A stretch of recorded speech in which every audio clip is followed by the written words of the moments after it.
Well, Nine Sights. Oh, just like a lot of you guys wait for certain reviews, you wait for mine, you're like, hey, I was waiting on this. Y'all know that I was waiting on this. Laughing already because you know the man wasn't happy. You know he wasn't. Let's see here. The critical drinker. That rhymed how you play the game. Bars! Let's talk for a moment. Alright, you guys ready?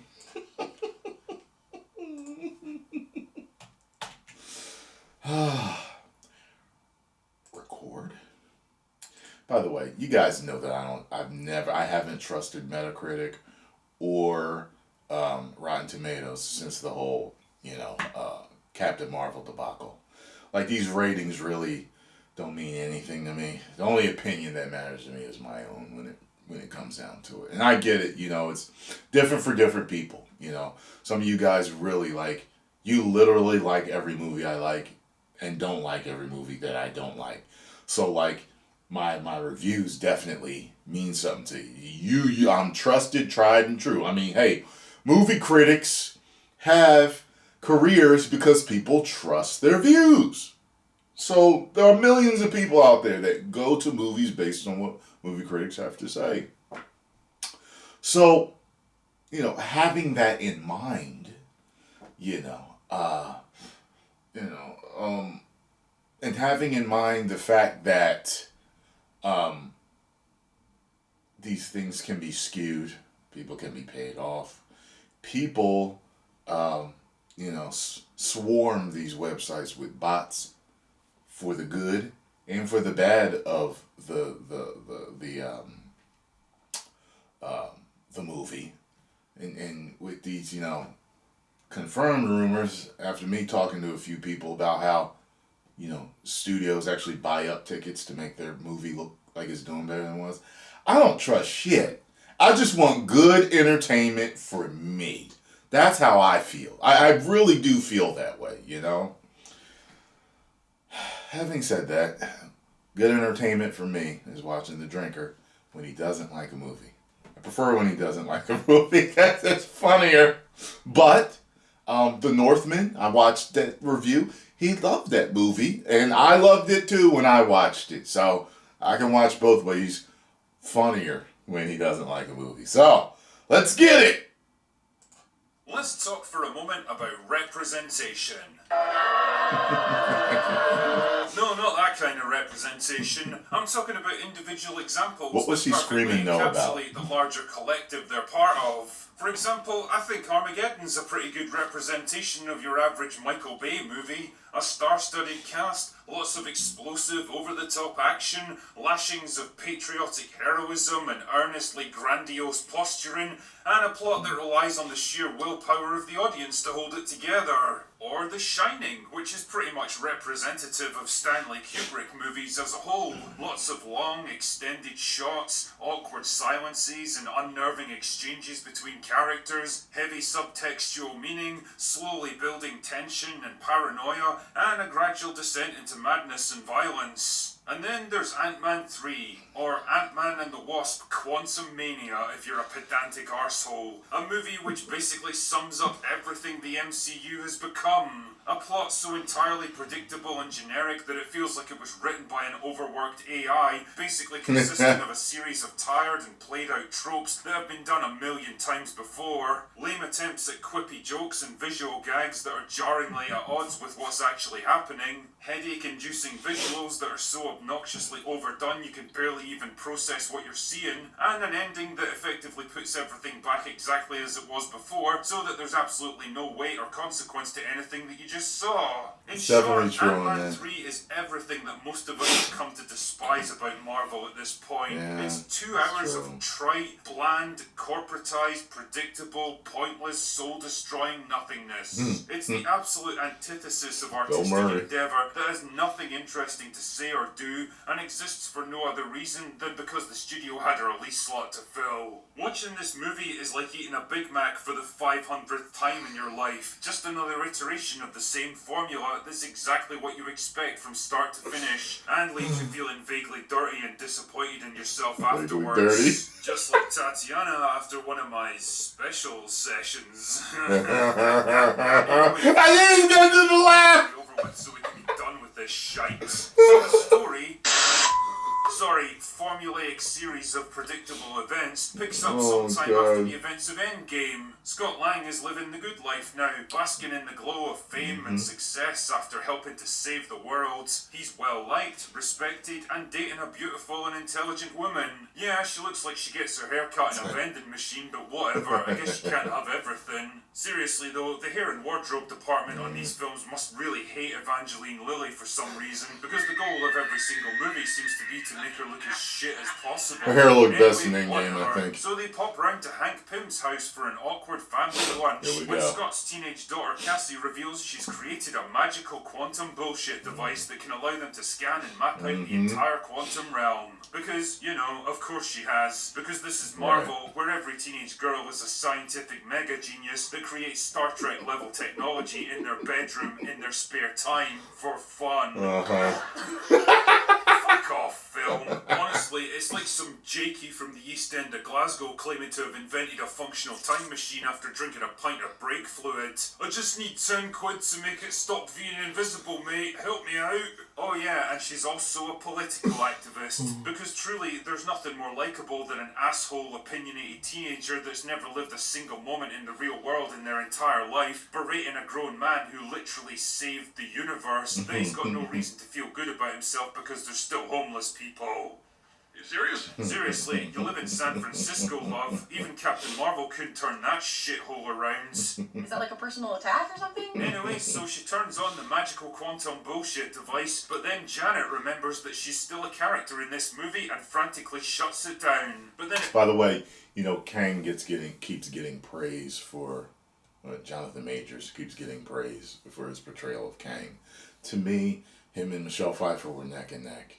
I really do believe that they both put in the best performances out of them all, or at least the ones that I enjoyed the most. You know, Paul Rudd's Paul Rudd. He's always the same dude, and he had more serious acting to do in this, and I feel he nailed it. I would probably put him there with them, but as far as memorable goes, I mean, Kang was new, so I think that's another reason why people are remembering him. Yeah, all three of them were really good, man. I remember looking over to Scarlett during it. I was like, I think her and Kang they're the best performances right now in this movie. Kind of like halfway through, she was like, yeah. So I don't think she's getting enough credit for, you know, how well she did. Powers itself up again despite being disconnected from its power source, because I guess that's how machines work, and then they all get sucked into the quantum realm. Shite. Oh yes. That's shite. Yup, that's the premise for this movie. Just shove them into the situation they need to be in as quickly as possible and don't ask questions. Also, I love how the fantastical, mind-bending quantum realm might as well just be an alien planet, considering it's got breathable air, gravity that's comparable to our own, a functioning ecosystem, recognizable civilizations and humanoid life forms, and even bars. Do they have, like, cable TV as well? Anyway, the gist here is that when Janet was stranded in the quantum realm for like 30 years, she hooked up with a human scientist who just so happened to crash land in her immediate vicinity and save her life. Wow, that was lucky. Together they worked to repair his ship so they could return to the real world, but because it's a magical bullshit plot device ship, the moment it reactivated, Janet was able to sense his thoughts and realised that he was actually Kang the Conqueror. Well, that's definitely shite. Wow, what a stroke of luck. What show is I that? mean, if that ship didn't have such a wildly specific function with absolutely no practical value, then none of this stuff would even be happening. So anyway, she blew up the engine core with her magical bullshit shrinking devices and got the hell out of there, while Kang became a kind of dictator who rules over the entire quantum universe. And of course, Janet decided never to mention any of this extremely relevant and important information to anyone so that the rest of the plot could happen. The gist now is that Kang wants the engine core back so that he can repair his ship and return to the real world and conquer it. So he kidnaps Scott and Cassie and forces them to help him. And because Scott doesn't want to see his daughter get crushed to death in front of his eyes, he does. So Kang gets the core back and takes Janet along with him so that he can gloat to her or whatever, and leaves everyone else to die without actually confirming their deaths, because the writers are absolute fucking hacks that have never seen Austin Powers before. No. I'm going to leave them alone and not actually witness them dying. I'm just going to assume it all went to plan. What? Then they get rescued by Hank's aunts that have built their own super advanced civilization that even Kang didn't seem to be aware of, and there's a big climactic CGI battle to stop a sky portal from opening, and lots of stuff explodes, and Cassie's able to persuade Kang's right-hand man to betray him by calling him a dick, and then Kang dies and everything goes back to normal. Yeah. What a pile of absolute shite. Honestly, when I think about what this movie is, what it's trying to be, and what the thought process behind it was, I realise that it's nothing more than a laundry list of every tired Marvel movie trope that we've seen over the past 10 years. I mean, say what you want about the first Ant-Man, but you at least got the impression that it was trying to do something a bit more creative and different. It was a heist movie. It was low level and personal. It actually had a bit of creative energy and imagination behind it. This film just feels so utterly flat and devoid of soul and personality that it was like it was designed in some corporate boardroom by committee. Of course, the film has to bombard you with such insane visuals that it completely overwhelms your brain and leaves you numb. Of course, the fate of the entire universe has to be at stake, because God forbid you'd give us a small group of characters that we actually care about instead. Of course, the finale has to come down to a pair of generic CGI armies blasting away at each other against a CGI backdrop with no real indication of which side is winning or losing. Of course, every single dramatic moment has to be undercut by gratingly inappropriate humour, because if people aren't laughing, they're not enjoying themselves. Of course, every single female character has to be ferociously intelligent, successful, physically tough, resourceful, brilliant at fighting, and able to magically figure out things that they shouldn't possibly know. Of course it does, because it's a Marvel movie, and Marvel movies are literally just the same formula repeated again and again, only with slightly different variables. The cast is bloated way beyond the requirements of the actual storyline. Somebody was saying that the end of this movie reminded them of The Rise of Skywalker. It did. It was something about that whole running, charging scene, right? I think that's the part. Yeah, you guys know what I'm talking about. That's the part. People that are vaguely relevant are Scott, Cassie, and Janet, which kind of makes me wonder why the others were even involved. Like, why even call it Ant-Man and the Wasp if you're not going to give the Wasp anything to do? Michael Douglas spends most of the movie standing around with the... They did. Saving Paul Rudd at the end. kind of shell-shocked expression that just tells you he's wondering what the fuck happened to his career, while Evangeline Lilly looks confused and pissed off most of the time. I mean, I can't say I blame her with that shitty haircut. Cassie went from a cute, likeable little kid in the first movie to an obnoxious, self-righteous, sarcastic, abrasive know-it-all, played by an actress in her mid-20s for some reason, and I can't help wondering, who the fuck is this character even supposed to appeal to? I mean, do women look up to arrogant arseholes like that and think, yeah, I want to be like that? No. Oh yeah, and then there's MODOK. Want to see a giant CGI head that looks like a worse version of the Games Master floating around, getting owned by basically everyone? Well, feast your eyes, ladies and gentlemen, because this image pretty much sums up the... I could not believe that when I saw it. I was just like, you're joking, right? You guys are kidding me. I turned to Scarlo again. I was like, did you see this? I was like, he just took his face and stretched it. Okay.